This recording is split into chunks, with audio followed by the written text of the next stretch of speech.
ओम शांति। भगवान पवित्रता, शांति, आनंद और प्रेम के सागर तथा सर्वशक्तिवान हैं।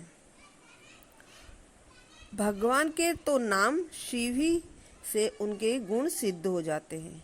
शिव अर्थात कल्याणकारी उस ही को कहा जा सकता है जिसके पास पहला दूसरों का कल्याण कर सकने के लिए पूर्ण ज्ञान हो, दूसरा है उसके कल्याण की वस्तु अर्थात पूर्ण पवित्रता तथा अथाह शांति और आनंद हो, तीसरा है अन्य आत्माओं के प्रति कल्याण की भावना अर्थात प्रेम हो और उनका पूर्ण कल्याण कर सकने के लिए सर्व शक्तियां हों ताकि जो विघ्न आए उन्हें वह दूर कर सके।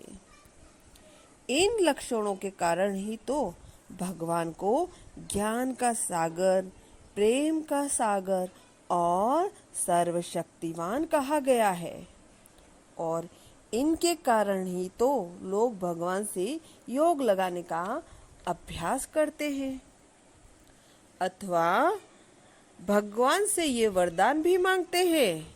अतः परमात्मा के गुण तो ऐसे हैं कि जैसे अन्य किसी में है ही नहीं, जबकि मनुष्य कहते हैं कि परमात्मा में गुण है ही नहीं। वास्तव में इसी भूल के कारण मनुष्य अपने कल्याण की बजाय अकल्याण कर बैठते हैं।